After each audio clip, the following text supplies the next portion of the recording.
Hello, friends, and welcome to the Exams Made Simple. So, we are back again with the Hindu Complete Newspaper Analysis for 24th of April 2025. 24 अप्रैल 2025 का the Hindu newspaper analysis देखेंगे। अगर आप लोग को हमारा content अच्छा लग रहा है तो please do like it and do share it among your friends. आप हमारे इंस्टाग्राम पेज पे जुड़ सकते हैं @TEMS IAS पे, तो प्लीज़ ज्वाइन अस देयर, क्योंकि जो भी आर्टिकल्स हैं उनके कुछ शॉर्ट इन्फोग्राफिक या नोट्स के फॉर्म में हम उसको अपलोड करते रहते हैं। तो please do that from your end. टेम्स IAS को आप लाइक करें और उसको शेयर कर लें, और लाइक ज़रूर करें वीडियोस को। Please do that from your and. 150-200 like का टारगेट रहता है, बहुत ज़्यादा कोई टारगेट नहीं बनाता मैं, तो वो आप एटलीस्ट पूरा करने में मदद किया करें, ठीक है ना। स्टार्ट करेंगे सबसे पहले आज के न्यूज़पेपर एनालिसिस में क्वेश्चंस के साथ, जिनके जवाब आपको देने हैं। तो let's see the questions first. पहला सवाल दिख रहा है आपको, which state government launched the pink e rickshaw scheme to empower women in April 2025। अभी रिसेंटली एक स्टेट गवर्नमेंट है जिसने pink e rickshaw scheme start की है। आपको बताना है कौन सा स्टेट है। The options are Maharashtra, Gujarat, Jharkhand and Rajasthan. The correct answer for this is A, Maharashtra. Maharashtra is the correct answer. थोड़ा सा बता दूं आपको कि पिंक ई रिक्शा स्कीम एक इनिशिएटिव है launch by Maharashtra government for empowering women through self employment and promoting sustainable transportation. तो दो चीजें हैं, एक तो वुमेन को एम्पावर करेंगे बाय सेल्फ एम्प्लॉयमेंट, इसके अलावा सस्टेनेबल ट्रांसपोर्टेशन को भी प्रमोट करेगा, ठीक है ना। ऑब्वियस सी बात है, क्योंकि ई रिक्शा है तो बहुत ज़्यादा पोल्यूट नहीं करेगा एंड ऑल दिस। इसके अलावा थोड़ा सा एलिजिबिलिटी क्राइटेरिया है, women aged 21 to 60 years, permanent residents of Maharashtra के लिए है, and annual family income should not exceed 2 lakh rupees. तो ये कुछ क्राइटेरियाज है जिसके बाद उनको ई रिक्शा प्रोवाइड किया जाएगा। दूसरे सवाल पे आते हैं, which layer of the earth is responsible for generating it's magnetic field? A is crust, mantle, outer core and inner core. This is the question. I hope you will be able to answer this question. Which layer of the earth is responsible for generating its magnetic field? The correct answer for this is C, outer core. I hope you got clarity. तीसरे सवाल पे आते हैं, what type of plate boundary is responsible for the formation of Himalayas? तो अच्छा सवाल है, geography का बहुत इजी क्वेश्चन है, आप लोगों ने पढ़ा भी होगा हिमालय का फॉर्मेशन, तो किस तरीके से बाउंड्रीज जो है कन्वर्ज करती हैं। तो answer will be the convergent boundary, and it's not a transform, it's not a divergent boundary, convergent boundary है, ठीक है ना। So these are the 3 questions. I hope you got clarity regarding these. आगे move करते हैं, देखते हैं आज के न्यूज़पेपर एनालिसिस में क्या क्या चीजें हैं। पहली जो न्यूज़ है वो है, terror hit India pauses Indus pact with Pakistan. Now this is something which is very very important. Very unfortunate event happened अभी रिसेंटली, कल आप सबने न्यूज़पेपर में भी देखा होगा, पूरे दिन भर न्यूज़ भी चल रही थी, है ना, पहलगांव में जो हुआ। तो that is something which is very unfortunate, that should not have happened in any day in any country. किसी के साथ ऐसा नहीं होना चाहिए, but it happened and now it is time to respond, है ना। The Indian government is responding it in whatever ways it can think of, तो वो कर रहे हैं। तो अभी CCS की बैठक हुई थी। CCS मतलब कि आपकी कैबिनेट कमेटी ऑन सिक्योरिटी। देखो, अपना काम ये नहीं कि हम कंट्रोवर्सी में पड़े हैं, कौन क्या रिस्पॉन्सिबल है, कौन क्या रिलीजन था, क्या था, ये वो काम अपना नहीं है। अभी हम एज एस्पिरेंट इसको पढ़ रहे हैं, एज एस्पिरेंट हम इसको एग्जाम पॉइंट ऑफ व्यू से देखेंगे एंड जो भी इंपॉर्टेंट फैक्चुअल चीज़ें हैं, but the event in totality was unfortunate. It should not have happened in any way, and definitely it's something that was a black day, एक तरीके से आप बोल सकते हैं, है ना, एंड ह्यूमैनिटी डाइड समवेयर। इसके अलावा CCS की बैठक हुई। चलो अब हम न्यूज़ पे आते हैं। तो CCS यानी कि कैबिनेट कमेटी ऑन सिक्योरिटी, जो कि हेड कौन करता है, इसको हेड करते हैं प्राइम मिनिस्टर। तो आप देख भी सकते हैं प्राइम मिनिस्टर सिटिंग। तो CCS is headed by the prime minister. Now what have the decisions that have been taken, something very important. आप सबको पता है कि इंडस वाटर ट्रीटी है इंडिया और पाकिस्तान के बीच में। 1960 में ये ट्रीटी आई थी, और इसको ब्रोकर किसने किया था? वर्ल्ड बैंक ने। तो इंडिया ने कहा है कि we in abeyance with immediate effect, मतलब कि we will pause this Indus water treaty with immediate effect, मतलब इसके जो प्रोविजंस है उसको लागू नहीं करेंगे। अब प्रोविजंस में क्या था बेसिकली, उसमें दो तरीके का था, एक था वेस्टर्न रिवर्स और एक था ईस्टर्न रिवर्स, है ना। तो जैसे कि ICJ जो थी, ICJ यानी कि Indus Chenab and Jhelum, Indus Chenab and Jhelum, इसका पूरा पानी कौन यूज करता था? पाकिस्तान यूज करता था, ठीक है ना। और जो बची हुई है बची हुई मतलब कि रवि, ब्यास एंड सतलज, इनका पानी कौन यूज करता है? इंडिया यूज करता है। बट थोड़ा बहुत जैसे कि जो आईसीजे है यानी कि जो इंडस चेनाब झेलम है, उनका भी 20% तक का पानी इंडिया यूज कर सकता है। हालांकि इसमें कोई डैम और इस तरीके से नहीं बना सकता, उनके फ्लो को रोकने वाला डैम, लेकिन रन ऑफ में वो बना सकता है, ठीक है ना। तो ये कुछ चीजें थी, और वर्ल्ड बैंक ने इसको ब्रोकर किया था, ये भी आपको पता होगा। इंडस वाटर ट्रीटी जो है वो उन्होंने कहा कि इमीडिएट इफेक्ट से हम अबेयंस में रखेंगे, मतलब इसको फॉलो नहीं करेंगे। दूसरा, उन्होंने ये भी कहा है कि पाकिस्तान के जो नेशनल्स इंडिया में हैं उनको उन्होंने 48 घंटे का टाइम दिया है कि वो पाकिस्तान वापस लौट जाए। They should return back to Pakistan within 48 hours. ये जो नेशनल्स हैं पाकिस्तान के इंडिया में क्यों होंगे, तो एक स्कीम है SAARC visa exemption scheme. SAARC visa exemption scheme, SVES, याद रखिएगा। सार्क यानी कि South Asian Association for Regional Cooperation visa exemption scheme. इसके अंतर्गत कई पाकिस्तानी नेशनल्स को वीज़ा मिला हुआ है इंडिया आने का, और इस तरीके का कोई भी वीज़ा जो इशू हुआ है to the Pakistani nationals, they are deemed cancelled, they are deemed cancelled, and any Pakistani national currently in India under SVES visa has 48 hours to leave India, ठीक है ना। तो 48 आवर में उसको इंडिया लीव करना पड़ेगा। इसके अलावा जो हमारे मिलिट्री एडवाइजर्स हैं, सॉरी, जो पाकिस्तान के मिलिट्री एडवाइजर्स इंडिया में हैं पाकिस्तानी हाई कमीशन के अंतर्गत, उनको परसोना नॉन ग्रेटा, एक टर्म यूज हुआ है, लैटिन वर्ड है ये, देखो, परसोना नॉन ग्रेटा, है ना, उनको डिक्लेयर कर दिया गया। अब परसोना नॉन ग्रेटा का मतलब क्या होता है मैं आपको बताता हूँ। परसोना नॉन ग्रेटा का मतलब है कि you are not welcomed, you are not welcome here, ठीक है ना। तो सिंपल सी बात है, जो पाकिस्तानी मिलिट्री एडवाइजर्स और ये सब चीज़ें हैं इंडिया में पाकिस्तानी हाई कमीशन के अंतर्गत, तो they are not welcome in India, not they are persona non grata. तो I hope you got clarity regarding that as well. These are some of the decisions that have been taken in the CCS meeting. I hope you got clarity regarding that. आपको समझ में आ गया होगा। तो इसमें 2 से 3 चीज़ें थी जो काफ़ी इंपॉर्टेंट है, वो आप देख लीजिएगा, फिर से रिपीट में सुन लीजिएगा तो आपको सब पता चल जाएगा। I hope you got clarity. आगे मूव करते हैं। अगली न्यूज़ आपको दिख रही होगी, SFIO accuses Kerala CM's daughter of siphoning of 2.78 crore from firm. अब यहाँ पे जो जानने वाली न्यूज़ है from the exam point of view, वो है SFIO, कि भाई ये SFIO होता क्या है। SFIO का फुल फॉर्म पहले समझ लो, सीरियस फ्रॉड इन्वेस्टिगेशन ऑफिस। क्या है?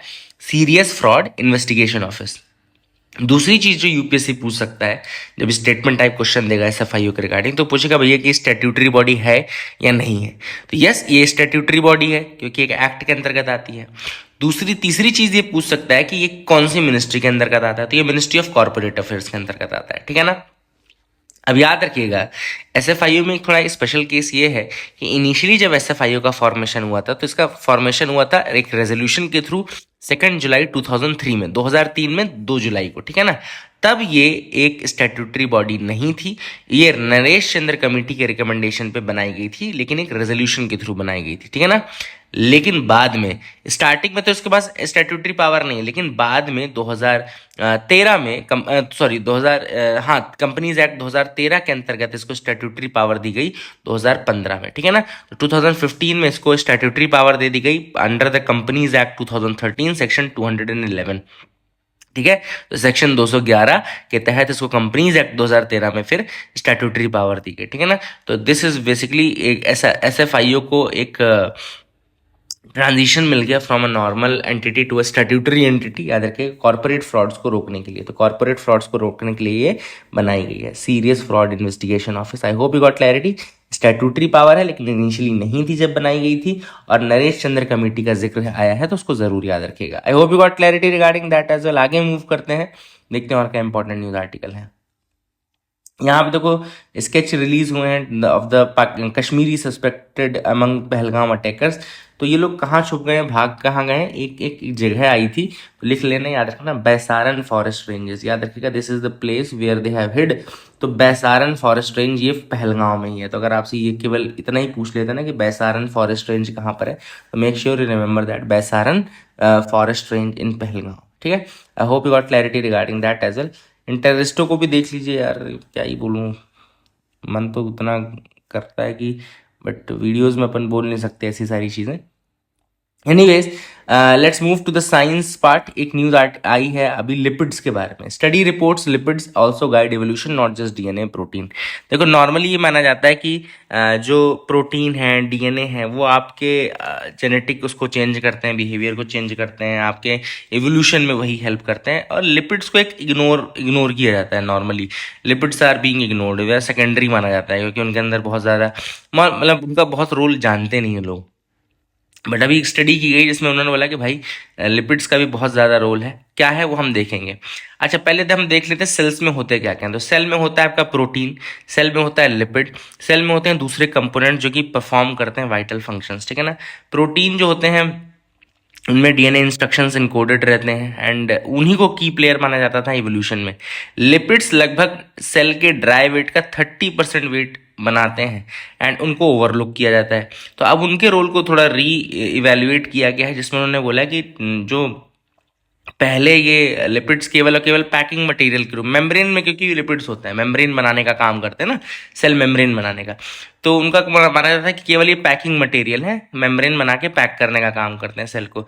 लेकिन अभी ये पता चला है कि ये बहुत ज़्यादा इंपॉर्टेंट रोल प्ले करते हैं क्योंकि ये प्रोटीन्स के साथ इंटरैक्ट करते हैं और सेलुलर स्ट्रक्चर को, सेलुलर फंक्शन को, सेलुलर इवोल्यूशन को चेंज करने में मदद करते हैं, ठीक है ना। तो सेलुलर इन्वायरमेंट को चेंज करने में भी मदद करते हैं आपके लिपिड्स, ठीक है। तो यहाँ पे जैसे कुछ लिपिड्स के नाम भी लिखे हुए हैं। कार्डियोलिपिन एक नाम लिखा है, माइटोकॉन्ड्रियल लिपिड है और इसकी कैपेबिलिटीज लिखी गई हैं। तो बट वो इंपॉर्टेंट नहीं है, ये इंपॉर्टेंट है।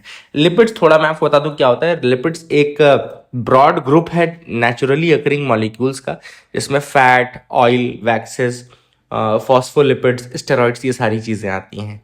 इनमें एक हाइड्रोफोबिक पार्ट होता है वाटर रिपेलिंग, या कई बार ये एम्फीपैथिक भी होते हैं। एम्फीपैथिक ये टर्म भी याद रखना।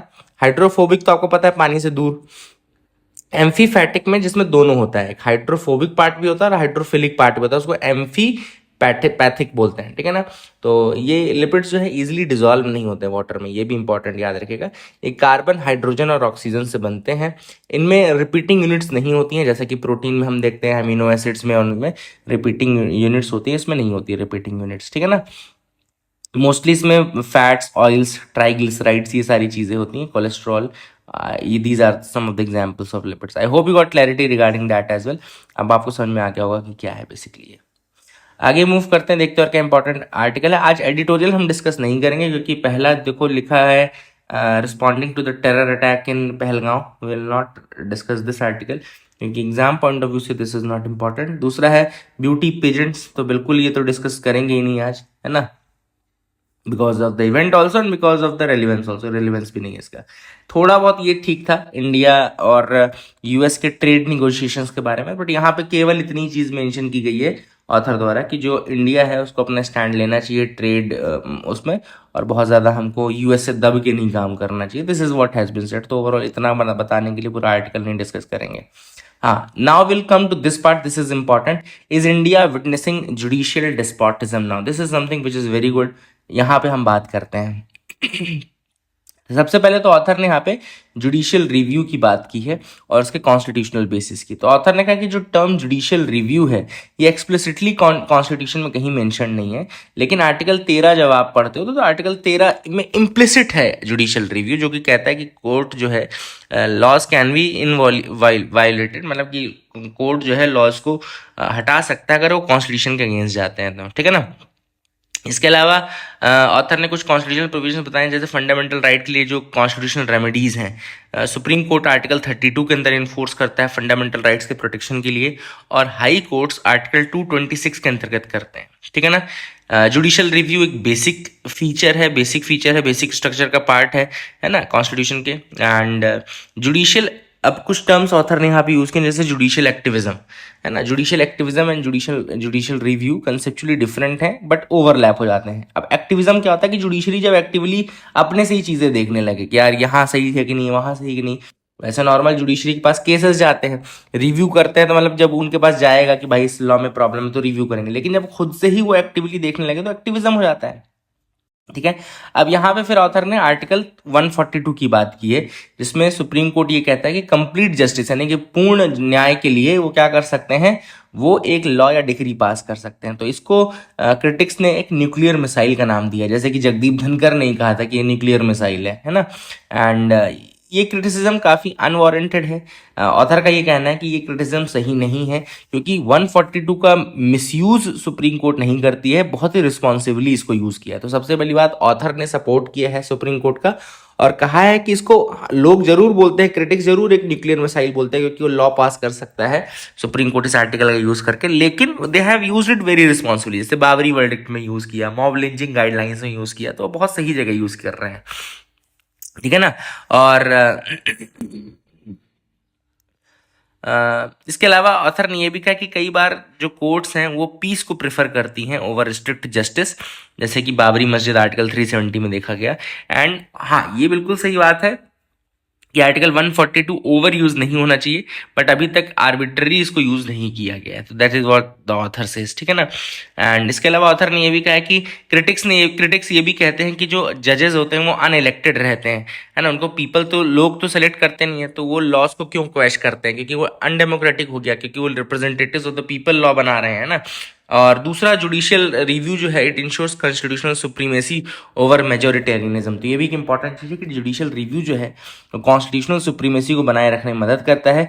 एंड गवर्नर और प्रेसिडेंट को भी इलेक्टेड लेजिस्लेचर्स का वो रिस्पेक्ट करना चाहिए, मिसयूज नहीं करना चाहिए अपनी पावर का, डिस्क्रिशनरी पावर्स का, ठीक है। तो सबसे पहली बात यही है कि इंपॉर्टेंट है कि सुप्रीम कोर्ट जो है काफ़ी अच्छा काम कर रही है। यहाँ पे बाकी केसेस में कहाँ क्या है वो हम नहीं डिस्कस करेंगे, लेकिन रिसेंटली जो तमिलनाडु का केस है उसमें फेडरलिज्म को बहुत अपहोल्ड किया गया है। इसमें गवर्नर को और प्रेसिडेंट को कहा गया कि भाई टाइमलाइन में आप बिल को पास करिए, अदरवाइज कोई मतलब नहीं रह जाएगा इलेक्टेड डेमोक्रेसी, इलेक्टेड रिप्रेजेंटेटिव्स का, ठीक है। लेकिन क्रिटिक्स इससे भी जुडिशियल एक्टिविज्म का नाम दे देंगे, बोलेंगे कि जुडिशरी अपनी पावर को ओवरटेक कर रहा है, और वो कौन होता है प्रेसिडेंट को, गवर्नर को टाइमलाइन देने वाला। बट वो सब चीज़ें से नहीं है, कंप्लीट जस्टिस के लिए ज़रूरी था एंड बिल्कुल सही किया भी गया है, ठीक है ना। I hope you got clarity regarding that as well. आगे मूव करते हैं, देखते हैं और क्या इंपॉर्टेंट न्यूज़ आर्टिकल है जिनके बारे में डिस्कस करना है। आई डोंट थिंक कि इसके बाद में कोई भी न्यूज़ आर्टिकल आज डिस्कस करने लायक थी from the exam point of view.